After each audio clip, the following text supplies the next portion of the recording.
Stand by for transmission.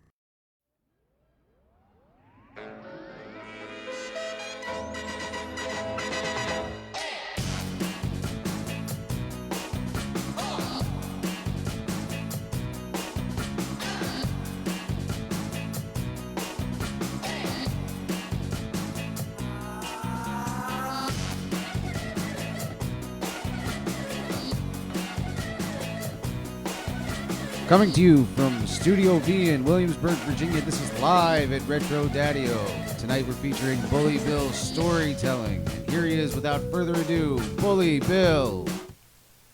Oh, thank you, Paul. So, here we are, sitting here. Word was that people were interested in hearing, spooky stories. Well, I've seen enough in my day. I've heard enough. I've been around enough. I suppose I could come up with a couple of spooky stories. All right. You want a spooky story? I remember years and years ago, back when I was a younger man, I'd tried to get work. I had just moved from my parents' place, and I hadn't yet gone to sea, but I had always lived around the coast, you see. And this work at a lighthouse came available. Now, it wasn't permanent work. It wasn't sitting in a lighthouse being one of the keepers or anything. I simply had to keep an eye on the place. Reason was that it was haunted, if you can believe it. No, it was grand. It was grand. No, I said, I will work in here. I shall stay the night in this place. But you're going to have to give me a little something for it. And he said, well, it pays $50. I says, well, that's not all I'm talking about, is it? I said, no.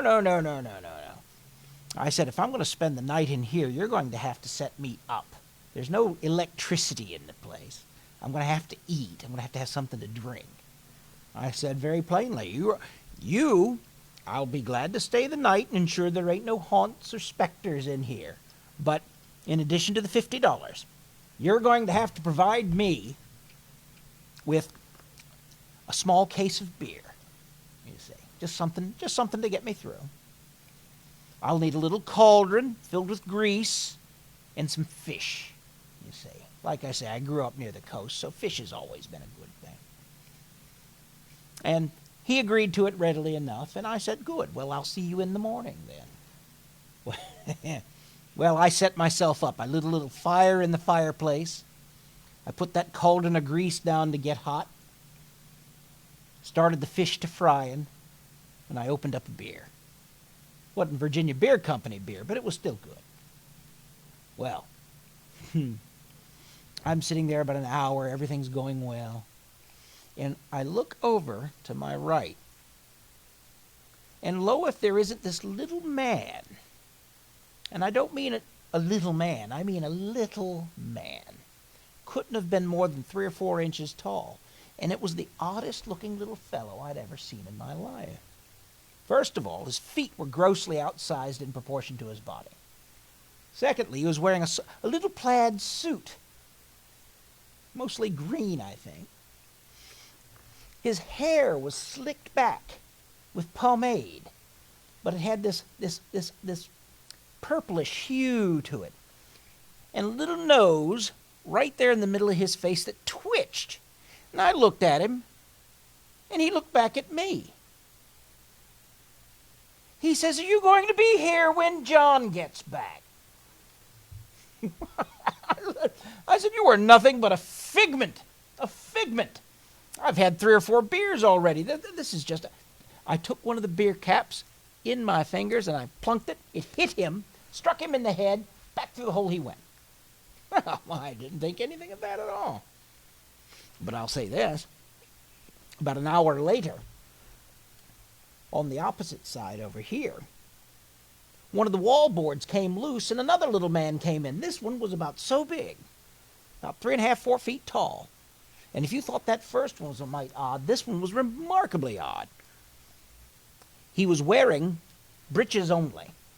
He was wearing if you could believe it, flip-flops. He had a hairy little chest, big ears sticking out, and eyebrows. Very beetle-browed looking little thing. He says to me, he says, "Are you going to be here when John gets back?" Well, I took one of the bottles, empty bottles. I threw it. It struck him. Out the window he flew. Well, anybody else would have run, saying that house was haunted, not me. Well, I sat. I continued to fry up the fish. I opened another beer. And about another hour went by. Heaven save me. The door crashed open right here in front of me. The door just smashed off of the hinges.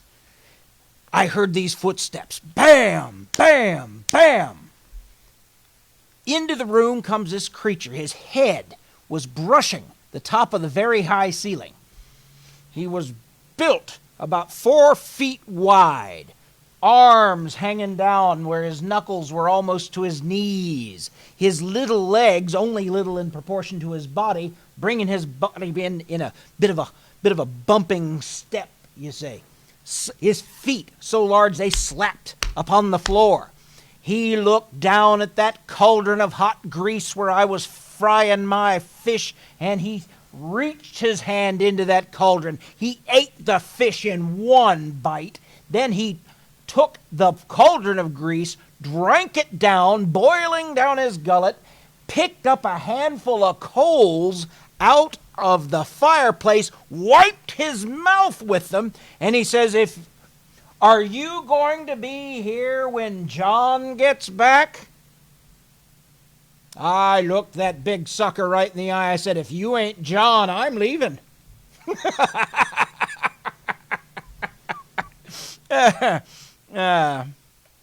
That's not probably, well, that's not the story you're looking for, is it? Not the proper tone, I suppose. I suppose you want to hear about mermaids and things, don't you? Mermaids. Oh, let me tell you about Ariel.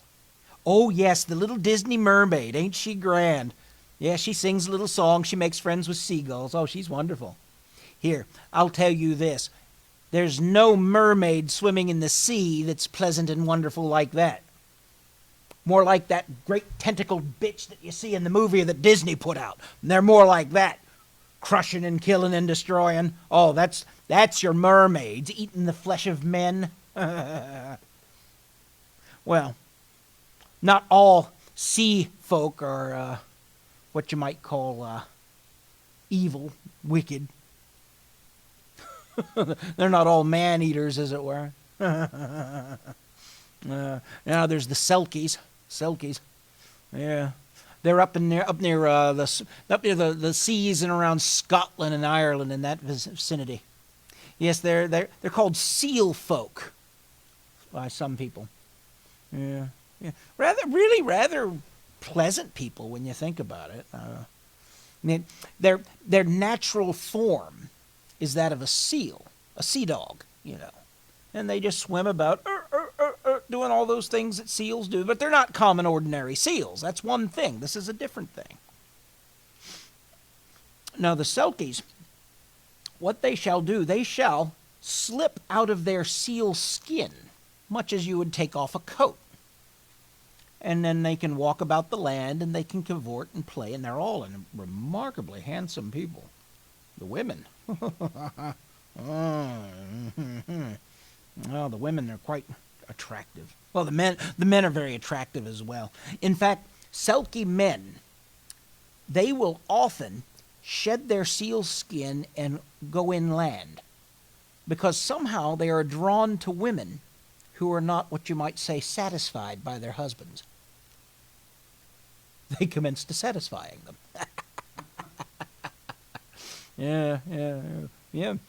Many a disheveled old wife has walked away with a big smile on her face after one of those encounters, I'm sure. Yeah. But no. Oh yeah. Paul knows. Paul knows what I'm talking about. Yeah. But no. The females, though, remarkably beautiful. remarkably beautiful creatures. I'm reminded of a story this one fellow told me. He was from up in coastal Scotland. His a distant relative of his, an uncle or a grandfather or something like that, he had actually had an encounter with a selkie. And this selkie, well, he was a fisherman, like many of these people are, and he was tending to his nets and the like, and he heard some cavorting going on the beach. Didn't sound like ordinary. Well, it wasn't the time of year for it, really. Wasn't warm weather yet. It wasn't cold, but it wasn't particularly warm yet. So he goes out to the beach there where he hears the noise, and lo and behold, down below, he sees a small group of selkies. Several of them abandoning their skins, some of them putting them back on and getting back into the water, the rest of them playing on the sand. Well, there's this particular one. Oh, the way it was described to me, her naked body in the sun, water glistening off her breasts. It's no wonder somebody gets taken with that sort of creature. So he sits and he watches. Who wouldn't? He sits and he watches for a while. And there's one that stands out particularly to this man's eye. And it's nothing particularly lustful beyond the initial observance of her. I mean, there are others that are just as attractive as she is. But when I was told the story, it was her smile and her laugh. Oh. The fellow, he watches for a while. They run into the water and they go about their business. But it's not long after that he hears the same noises going on again, doing other chores in and around his occupation. He goes down, and there she is amongst them again, a group of selkies. She's the only one he recognizes, you see. And he goes back and he sees. And there she is. And he watches until they go away. The third time he catches them, though, he had heard that if a selkie's skin is hidden from them and they can't retrieve it, they can't go back into the water and assume their natural form. By this point, his heart was completely melted by this creature, as happens with these female selkies. He stole over, saw where her seal skin had been secreted, and he grabbed it up and he hid it, took it back to his home. Well, he goes back to the beach. All the other selkies are gone but her, and she's looking about rather nervously. Can't find her skin. And he calls down to her. "Are you all right? Is everything well?" She says, "I've lost something very dear to me." He says, "Well, here. You can't stay out here naked like this." And he takes off his coat and he gives it to her. He wraps her up in it, because by this time she was getting rather cold. And he says, "Here, we will look for it later. Here, you come to my house. I will feed you. I'll get you something to wear, and we'll think on this tomorrow after a night's sleep." So he goes there, or he brings her back to the house. He feeds her, he clothes her, he sets her in his room alone, and he sleeps in the front part of the house. And she goes back the next morning looking for the sealskin and can't find it. She comes back later. She says, "I still did not find the thing." And this is the sequence of events for a short time. Every day that goes by, he loves her that more deeply. Well, eventually she gave up the notion that she'd ever get her skin back. And she agreed to marry this fellow. And she was happy with him. Her affections were genuine as his. He loved her with all his heart, and she loved him. In fact, she bore him 2 beautiful sons, 2 very attractive children. And they'd go and play, and they'd do the things that children do. But the poor Selkie woman was always just a little bit sad. She had never quite lost that sadness in her eye.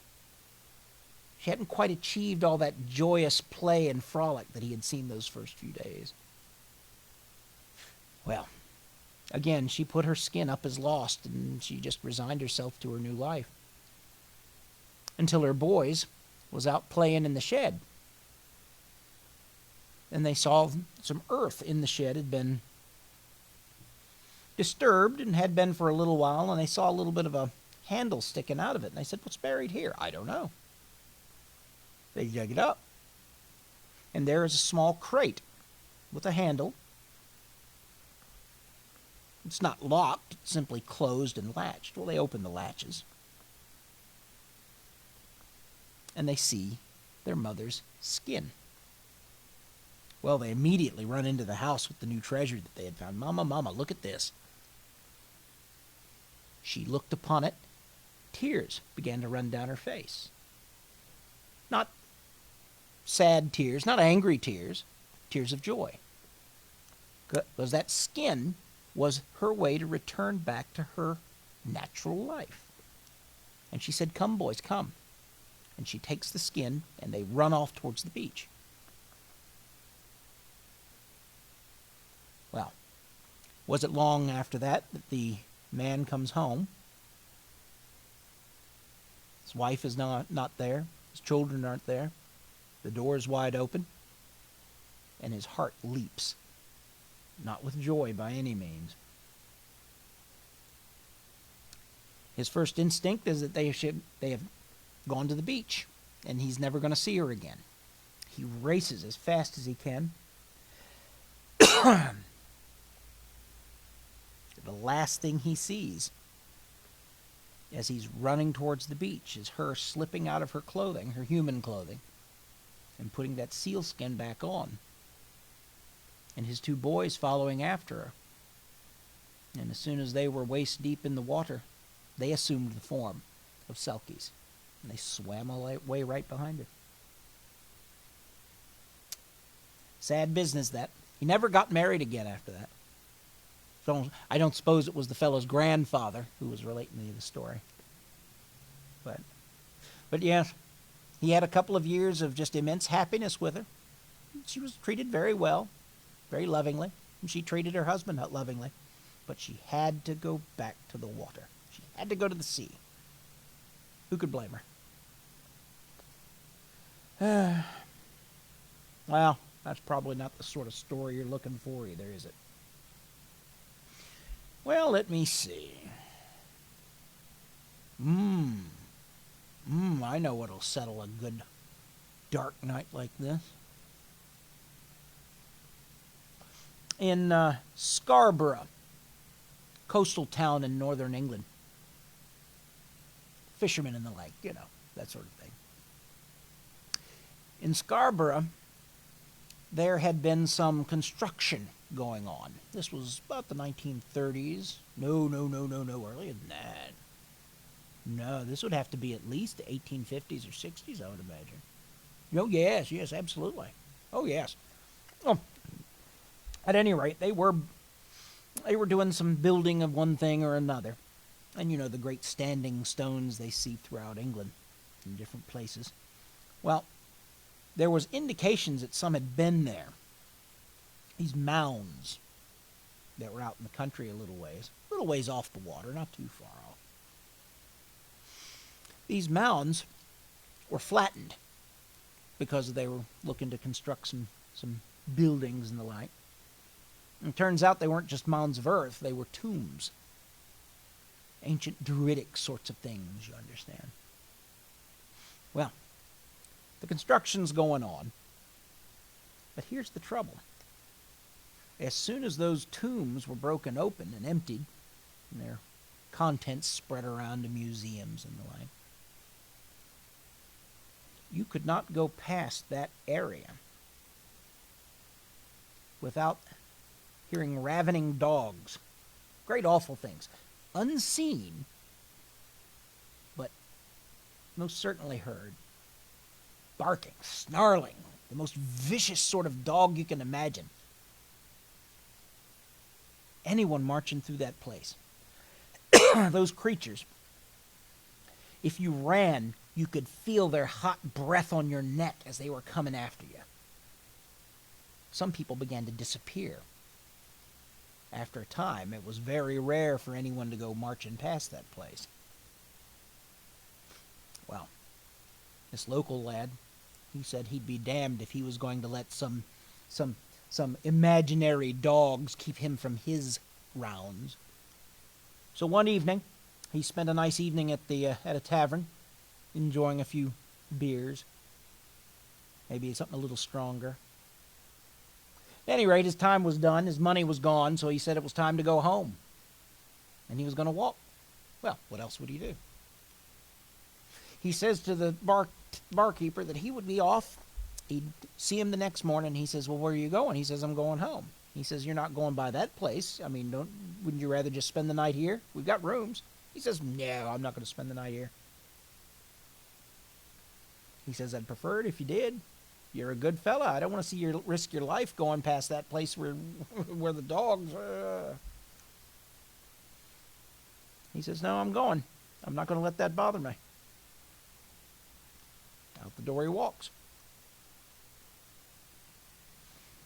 The barking continues. He gets up there and he hears the barking, but it's very distant. He doesn't think anything of it, just somebody's dog. The closer he gets to those tombs, however, the closer the barking becomes. He still sees no dog, but he certainly hears them. He looks back over his shoulder at one point, and a bit of a distance away, he sees a man walking behind him. Doesn't recognize him, never seen him before. The dogs continue to bark. They continue to get closer. Looks over his shoulder again. That man is now half the distance away. He's gaining on him rather quickly. And at that point, he hears not just the bark, but he hears the jaws of one of the dogs snap near his head. And at that, he starts very plainly, and he walks more quickly. Looks over his shoulder. Now that man is right behind him. And now he can see that he is soaking wet. He hears his boots sloshing with water as he comes closer and closer to him. He's very afraid of him. Almost as afraid of him as he is the dogs. And he's walking more quickly, his pace increasing.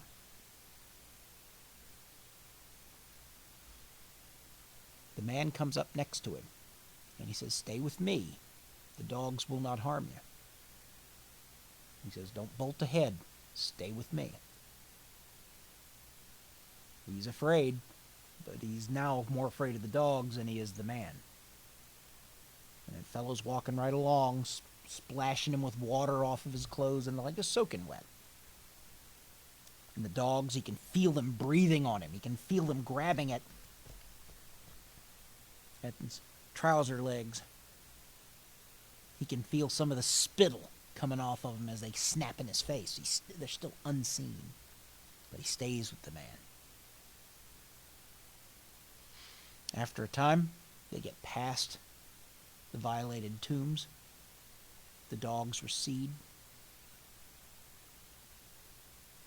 And he says, thank you.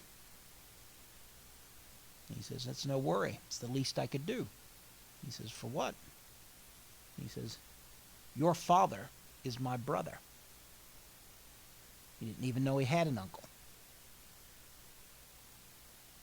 He says, well, I greatly appreciate you walking with me as you did. I feel you may have saved me. He says, I think I might have. He says, well, I'll never see you again. This is the last time I will be here. And he walks away. So, the next day he goes to his father's house. And he says, Father, you never told me you had a brother. Well, yes, I have a brother. He was a sailor. He went to America.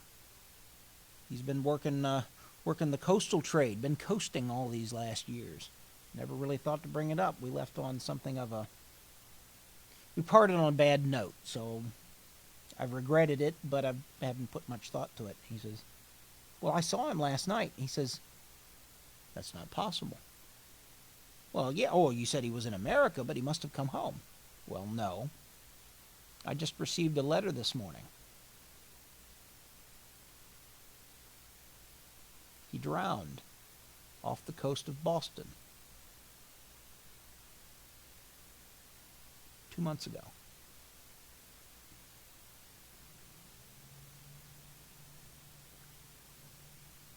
Put your mind into thinking about these things, doesn't it?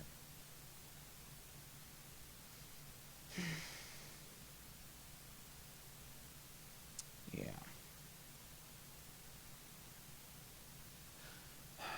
Brothers. Sometimes it's just a disagreement that separates them. Sometimes they're separated more deeply than that. I recall a story of these brothers over in Ireland. Well, not in Ireland, on one of the islands off the coast of Ireland. One's name was Thomas. The other one was Paddy. Well, with the Irish, one of them have to be called Paddy. Well, at any rate. Thomas, he was a decent fellow. He was the firstborn. Good child, good to his parents, good to his neighbors. And as he grew, an honest man of business, became a fisherman, like many of these Irish do when they live out in the Isles like that. Worked hard. Get up very early, work the entire day, work late, come home. Very poor family, poor island, really. But he did what he could to take care of his mother and his father. His brother, how'd that fellow call it? He's no count. He's no count. Paddy was no good. Evil from the day he first took one of God's good breaths. Wicked. Always talking people out of their good fortune. And if he couldn't talk them out of it, he'd just outright steal it. Very smooth tongue on him. No matter who it was, he knew that he could get more out of them than he could do on his own. And it was easier, and he liked it. Took great pleasure in it. Well, turned that Thomas was going to marry a young woman by the name of Eileen. And Eileen was touted to be the most beautiful girl in the whole island. Oh, and they loved each other. From the time they saw the two of them together, they knew this was going to be a wonderful match. A great compliment to one another. He would be a strong, good provider to her. She'd be a beautiful ornament on his arm, give him many good, strong children, raise him up in a good, moral, Christian foundation. There was no end of the good speculation on the life the two of them would lead together. Well, the day of the wedding, couldn't have asked for more beautiful weather. The sea was calm. It was as smooth as a baby's cheek. The sun was bright in the sky, and at sundown they were going to exchange their vows. Friends, neighbors, family, everyone had gathered at the house. A humble place, but clean. Right there at the coast. Well, everyone's enjoying themselves. There's food, there's drink. It's a wedding. What's not to enjoy? Paddy comes in. Just walks right in. And Thomas, being the gentle soul that he is, Paddy, I'm so glad you decided to come and share the day with us. He says, nope, I ain't got time to be sitting with this. Oh, Paddy, please, enjoy some food, some beer, whiskey. Just enjoy yourself. No. We have an opportunity here. And poor Paddy's mother comes up. She says, what's the trouble? What's the trouble here? It's no trouble, Mama. The ship that had been wrecked a week prior. A great deal of the cargo had settled in a pool no higher than a man's neck. And Paddy, busting into the wedding, says, oh, well, you've got the boat. I know exactly where this pool sits. You and I could, there's brass and copper in there to the tune of some tens of thousands of pounds sterling. Some terrible amount of money. I don't know. He says, we've got to go now. Well, their mother says, well, there's a wedding getting ready to happen right now. There's no need to go right now. Look, The English ships are back and forth. They will see it. They will get it. We've got to move now. It's right there for the taking. 3 hours is most it'll take us to get it. Well, Thomas hems and he haws a bit. He's getting ready to marry his sweetheart. He says, Mother, just tell him. Tell him that well, I don't know if that's a scheme. It's not a scheme, Mother. It's not a scheme. It sits there. We need to just salvage it. And, of course, Eileen comes over. Oh, what's the trouble? Here, Thomas thinks that you just will not understand that he's got a chance to bring money into your house. He said, back and forth, he hems and he haws a bit more. Well, we could take that money and build a new house. And Mother says, well, we've been very poor. Maybe this is God's blessing on the wedding. Maybe this is a return for our faith in him. Back and forth, and he decides, all right, well, 3 hours, no trouble. I will get back. After we salvage it, we'll come straight, we'll enjoy the wedding, we'll say our vows, and we'll enter our new life a bit wealthier for our trouble. So, Patty and Thomas, out the door they go, and as soon as the door closes behind them, Eileen starts to cry. Poor dear. Their mother, Mrs. Donnelly, she says, Eileen, why do you weep so? I just can't bear to see him walk away. He has gone to sea all his life. You've never carried on like this before. She says, no, but when that door closed behind him, it was as if the sea itself had shut right on top of him. And I can't bear it.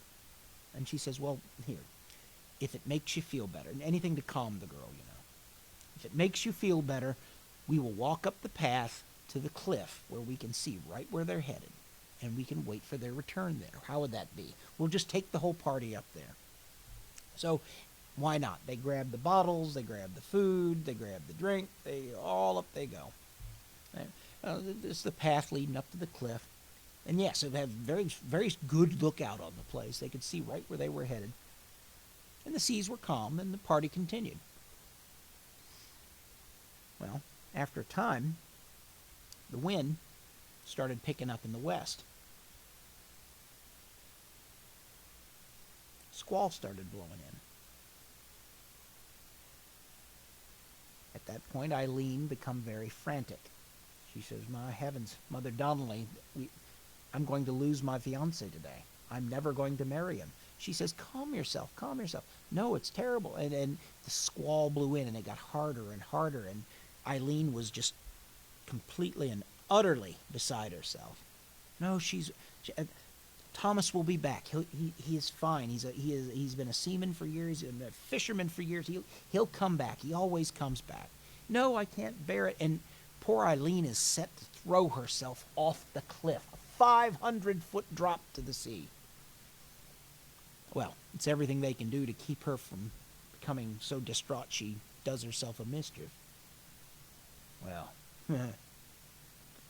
one of the fellows says, wait, there's a boat coming back. I see a boat. Is it his fishing boat? No. It's just a small dinghy.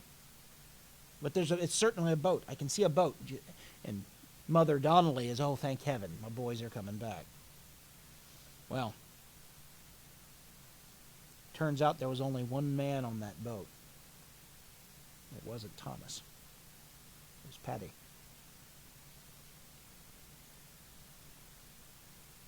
At that, Eileen faints dead away. Patty finally makes his way up to the house where everyone had gone back to.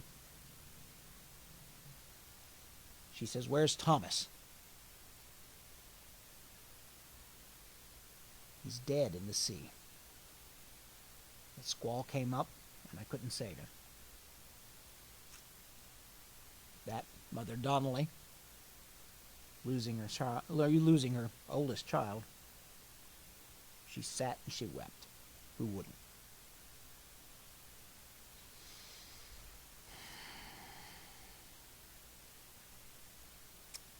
For a week, she couldn't get a good night's sleep.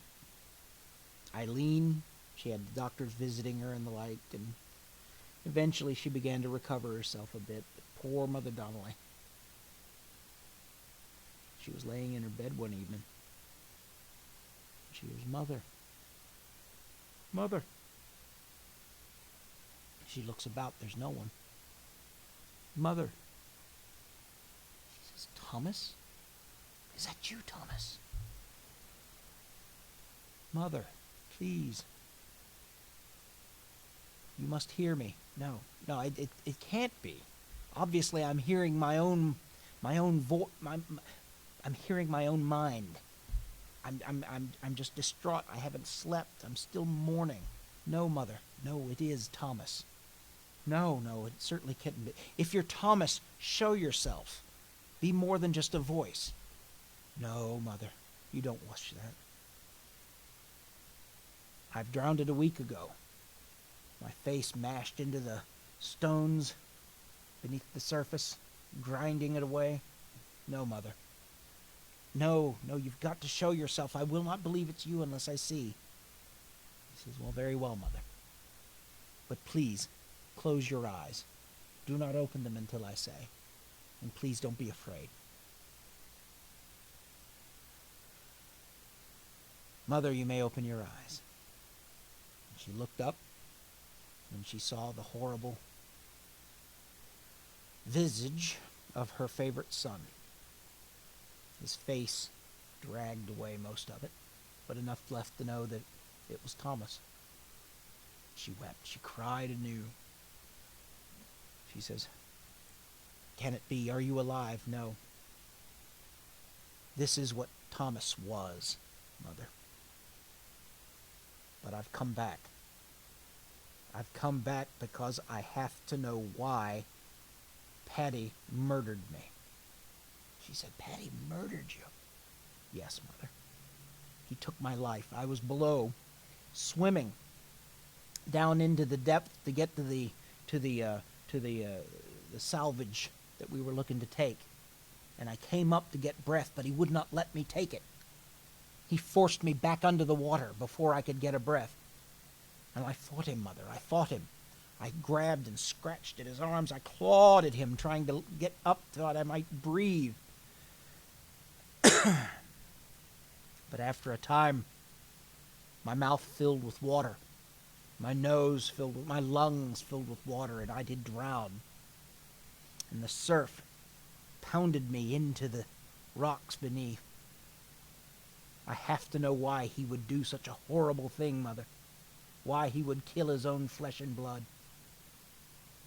She says, "Well, I've got to confront him on this. I must talk to him. I must tell everyone." "No, Mother, please. I beg of you. You must swear to me you will never reveal that I have come to you. I cannot rest until I know why he has killed me. I must have your vow that you will not speak on this. I must hear it from his lips. When I know why he killed me, then I may rest peacefully." She did swear. That night went by, as did another and another, and a week and a month. It was so hard for her to keep her tongue, but she did. She held her vow. She did not speak of the visit from Thomas. As it would happen, Paddy talked himself into Eileen's good graces, convinced her that Thomas had asked him that if something would happen to him, that he would see to taking care of Eileen, she being more precious to him than anything or anyone in the world. Eileen believed him, the pure soul that she was.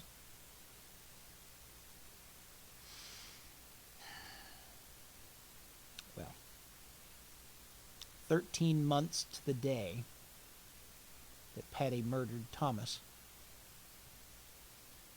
Patty and Eileen were to be married. Mrs. Donnelly, sitting amongst all the celebrants, everyone having such a good time, she sat and she cried.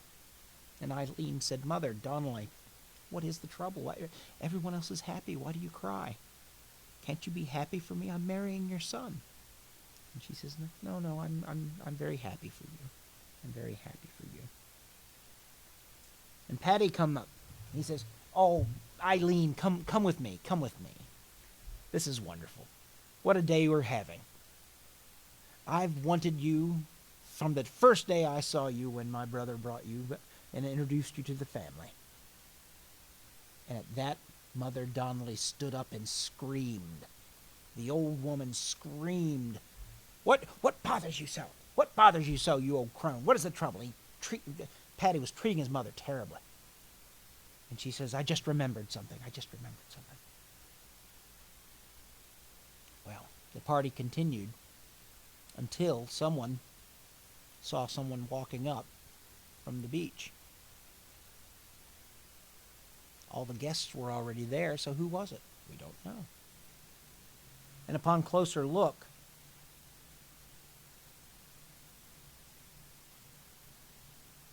it was more or less a person. More less than more. In truth, mostly it was skeletal. There was some flesh hanging from the bones, some small bits of cloth from clothing that used to be there. Someone screamed. Upon further inspection, they saw that it was continuing to move up forward. There was a knock at the door. People did not want to let it in, but the door crashed open nonetheless. And this figure, this skeletal wraith, comes in. Patty screams, Thomas! So you recognize me even now, do you? You know me. He says, I know why you murdered me. He says, I murdered no one. Now get away, get away, get away. He panicked. He ran. He ran out of the door. Thomas followed.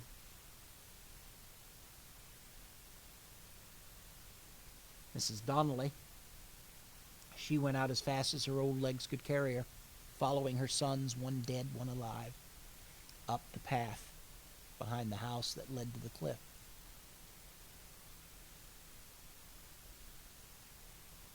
Patty made his way to the top. Thomas cried out again, "Why? I know why you murdered me. And now you will join me in the sea." He says, "You'll not. You undead thing, you'll not. You'll not."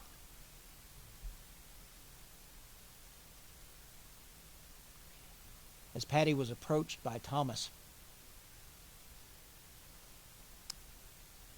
Patty's back was against the cliff. Nothing behind him but fresh air and 500 feet below the sea and the rocks. As Thomas approached him, or what's left of Thomas, his ankles, his knees, his hips began to fray, to buckle. He pitched forward into Thomas. Thomas swiped the skeletal remains away, and they tumbled. Patty laughed. All of his sheer terror turned into sheer relief. Just as his mother was arriving. "He didn't get me, Mother. He said he would, but he didn't, Mother. I'm alive, I'm alive."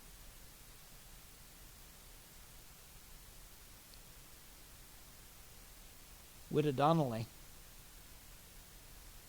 approached. She held her son, her living son, by his shoulders, and she pushed him as hard as she could. He tumbled into the sea after his brother.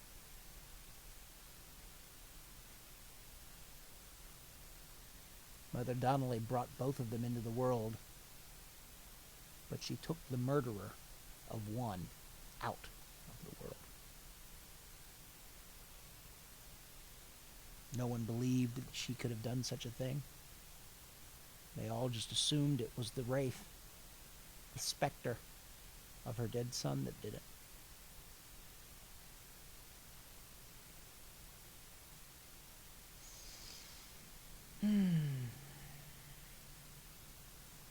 still not good enough, though, is it? All right. All right. Let's see. Oh. Yeah, that would certainly do the trick. That would satisfy one's urge for a fright.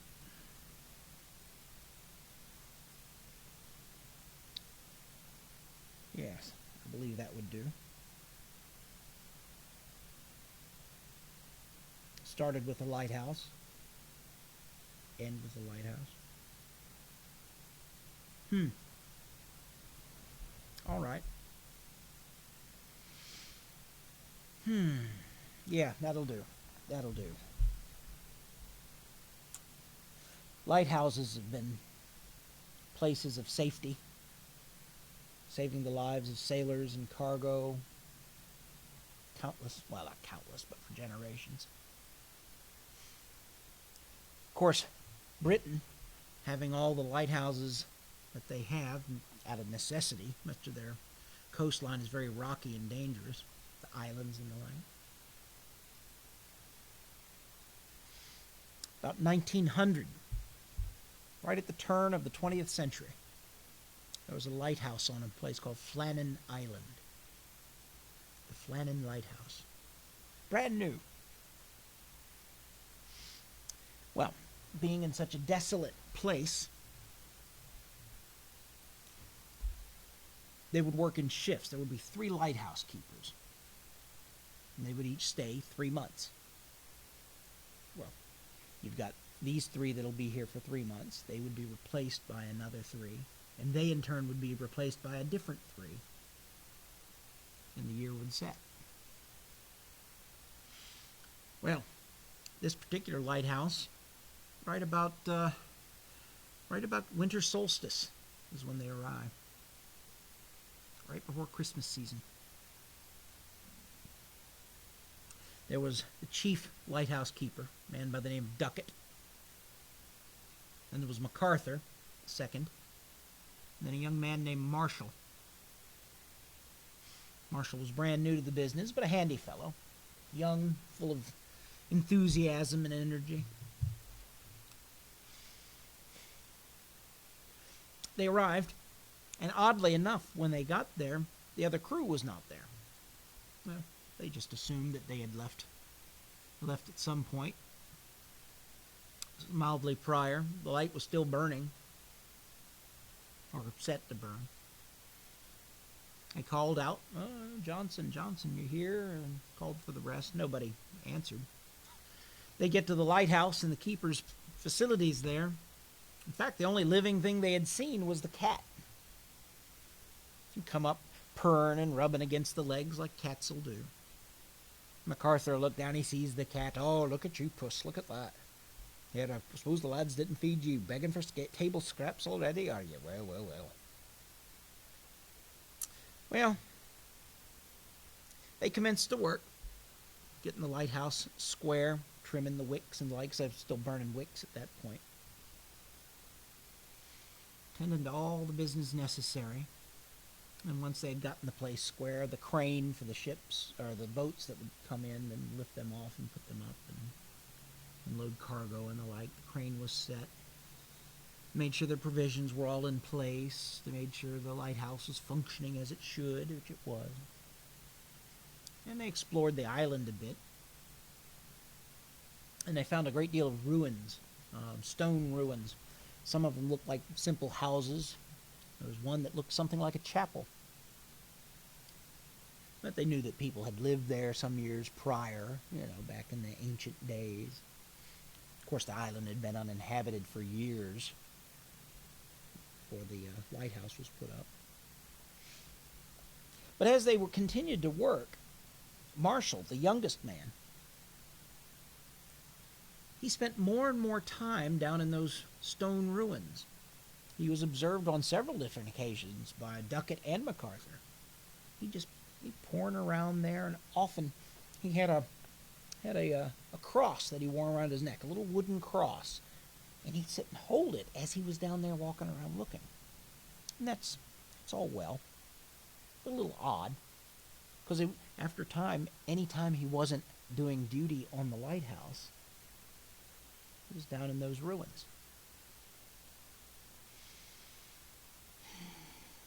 Well, Duckett, just wanting to make sure everything was good and well, he says to Marshall, he says, "Is everything all right? You look a bit pale." He says, "Well, I feel fine. I have no great trouble on that." He says, "Are you sure?" He says, "Yeah." "You spend a lot of time down in those ruins. Are you interested in ancient peoples and things of that sort?" And he says, No. I don't have any great understanding of that sort of thing. I just go down there. It's interesting. There's runes carved into the stone and the like, and I spend a lot of time down there." And he says, "So have you learned anything?" Marshall looks at him with a queer eye, and he says, "I think there are people here on this island." He says, "Besides us? Besides me, you, and MacArthur?" "Yes, sir." He says, "There can't be. The island's uninhabited. It has been for generations. It's too desolate here. It's too the storms come in very hard and fast. There's no way anybody would live here." He says, "How would anybody survive such a place?" And he says, "That's the trouble of it. I don't think they're alive." He says, "You believe in ghosts." A grown man, he says, "I'm not saying I believe in anything like that. I do believe, though, what I've seen with my own eyes." He says, "Well, what do they look like?" He says, they look as if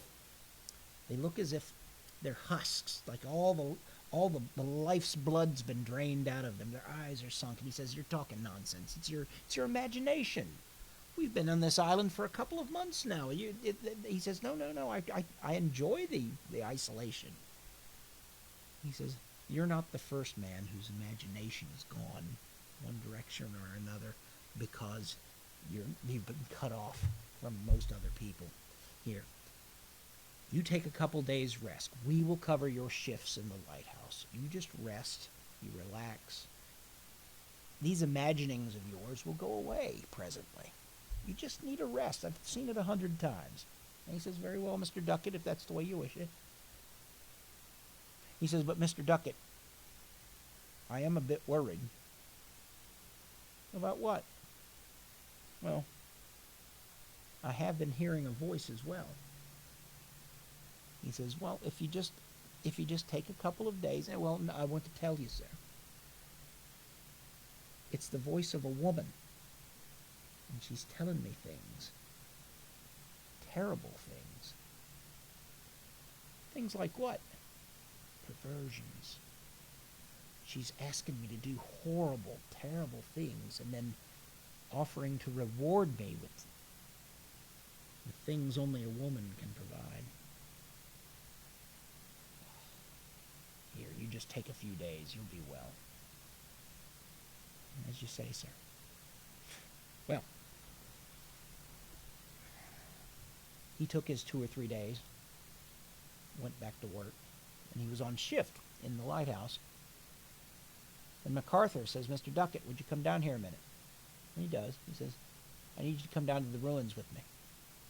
"Why, what's the trouble?" He says, "I'd rather you just see it." Goes down to the ruins. And in the place that looked something like a chapel, a makeshift altar had been stacked up out of the stones. And there were dead seabirds, recently dead seabirds. Duckett didn't know what to make of any of it. Neither did MacArthur. MacArthur, he noted very quickly that, look, there's not a lot of meat on these animals. These weren't killed for food. They've been sacrificed on that altar is what they've been. You think that Marshall did it? Well, who else? Who else would have?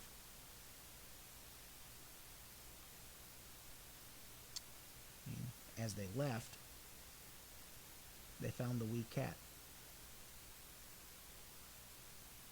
Well, Marshall's knife found the cat first. poor creature had been nailed to a board, splayed out, its living guts cut away, and displayed.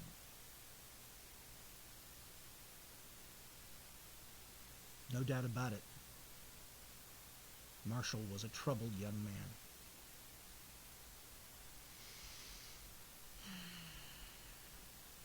Well, at dinner one evening, MacArthur was up on duty in the lighthouse. Mr. Marshall said, "Well, Mr. Duckett, I took your advice,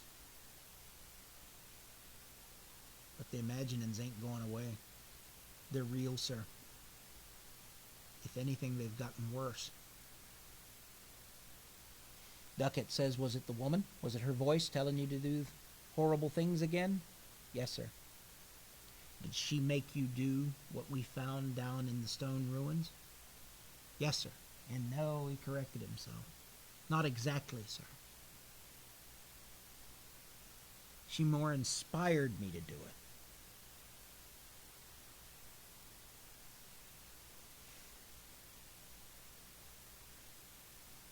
And it's worse, sir. She used to come to me in my dreams, but now she can come to me when I'm eating breakfast or walking or working up in the lighthouse. I can hear her just now. Can you not hear her voice, sir?" "No, I can't hear anything."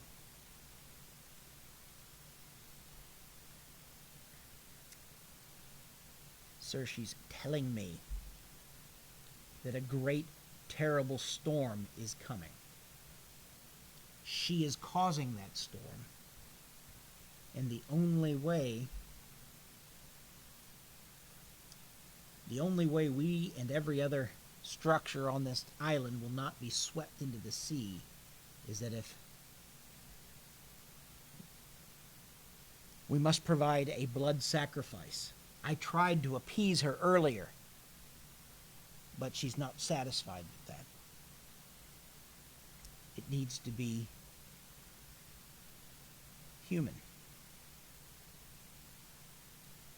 Well, what does one say to that?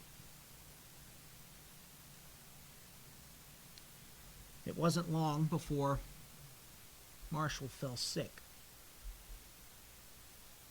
and they were taking turns keeping vigil on him.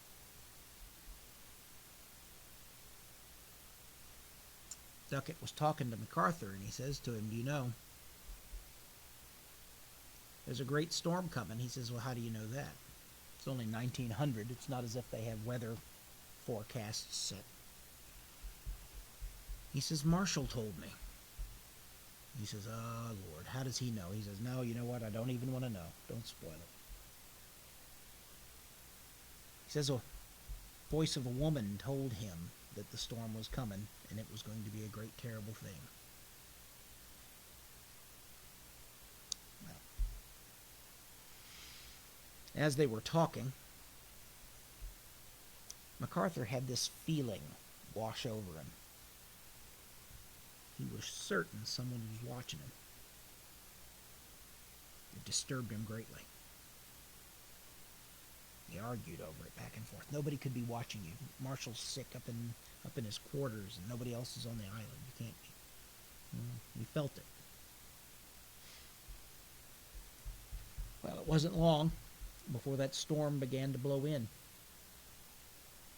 First day, nothing particularly unusual with it.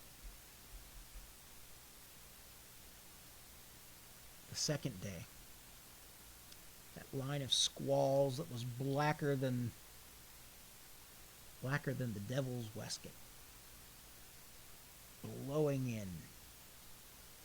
It was blowing in so hard and fierce, the lighthouse shook with it.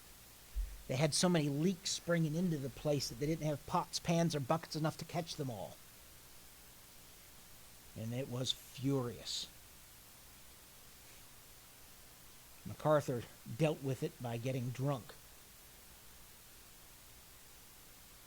praying, sometimes blaspheming, sometimes doing both at once. Marshall just wept in his room, crying, speaking to unseen people.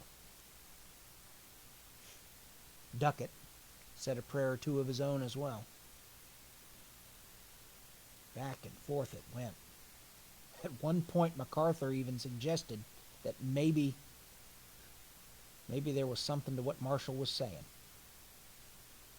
Maybe they ought to sacrifice Marshall to keep the two of them from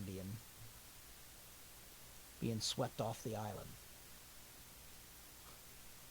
When MacArthur saw Duckett's horror, he says, "Oh, can't you take a joke? I'm just being funny." Well, I don't find it funny. Yeah. The storm did abate for a small time, about the same time that Marshall started to recover himself. Marshall came down, he ate a bit. How long have I been sick? Well, good 3 or 4 days. Well, that's why I'm hungry, I suppose. And he was eating anyway. He says, "Well, you finished your meal. I'm going to go back down." And as they were making a survey, like I say, the weather had not cleared, but it certainly had abated enough that they could at least venture out a bit. They saw that the crane was very much towards being completely destroyed if they didn't take some quick action on it. So MacArthur and Duckett went out with their tools, and they began to shore up the crane, at least to keep it safe until such time that they could come and make full repairs to it. MacArthur dropped one of the spanners that was necessary, rolled off towards the edge of the platform that they were working on, and he went to get it. And just at that moment, a wave swept up. Took MacArthur out to sea. Duckett tried to grab him up. There was nothing he could do. And knowing that Marshall was his only hope to mounting a rescue, he ran up to the quarters as quick as he could, and he said, You've got to come down here and help me. We've got to mount a rescue. MacArthur's been swept out." Marshall looked him in his eyes, and he said, "He's gone. The mistress has taken him. You'll never get him back. He's dead." He says, "Don't be foolish. Here, help me." "No, Mr. Duckett." And he pulls out from behind him a large knife.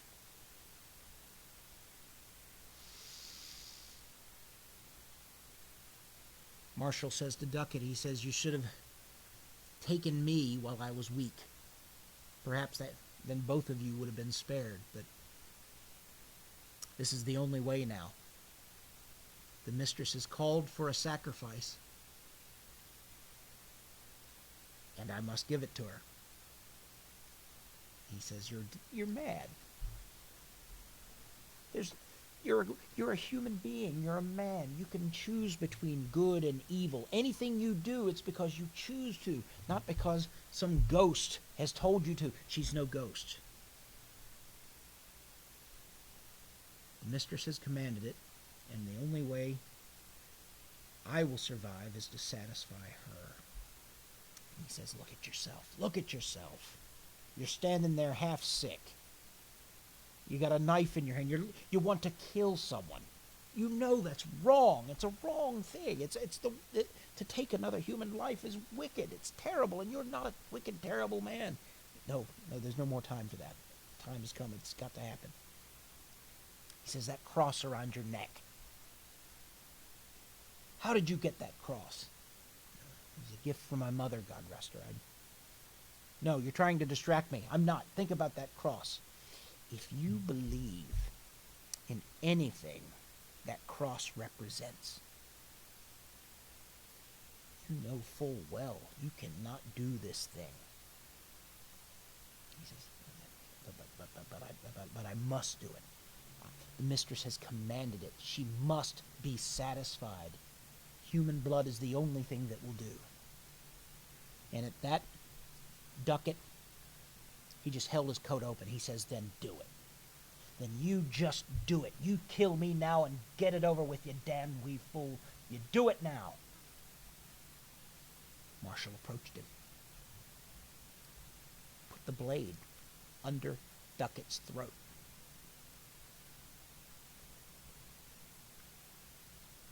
The boy started to cry. He says, I can't do it. It's too black a deed. I cannot do this. Duckett says, hand me the knife.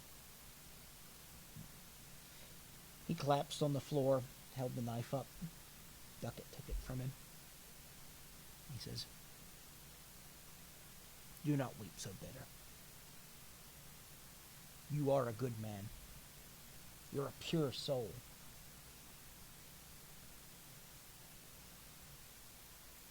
And Duckett cut his throat. Duckett took the knife Marshall was going to kill him with and cut Marshall's throat.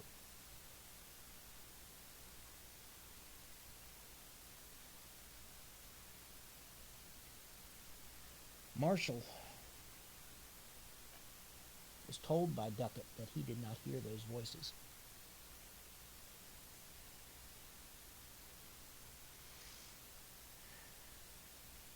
Duckett had been listening to those voices since the moment he put his feet on the ground on Lannon Island.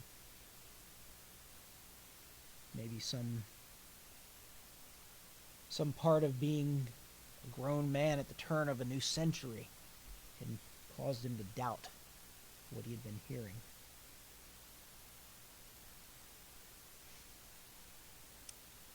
Well, the voices didn't stop.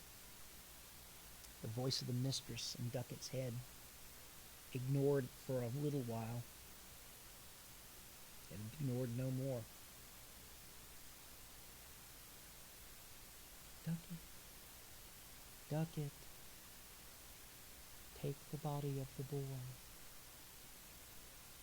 down to the water's edge. Cast his body into the surf. Let his blood merge with the foam, and I will reward you with all the carnal delights I have promised.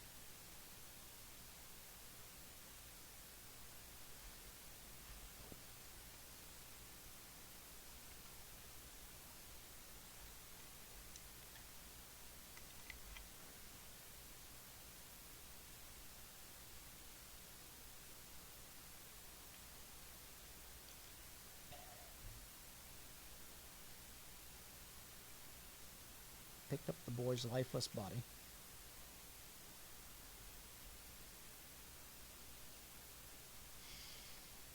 Moved it. Cleaned the floor. Once that task was done, took him down the stair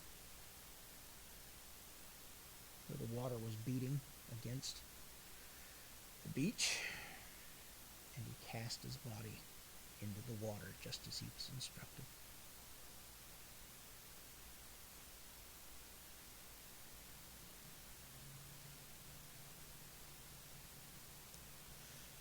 Damning his soul for the delights the mistress would provide him.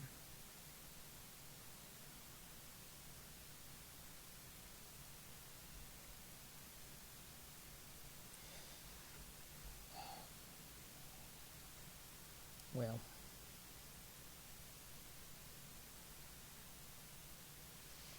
I suppose I'm done. I think I hear somebody calling me.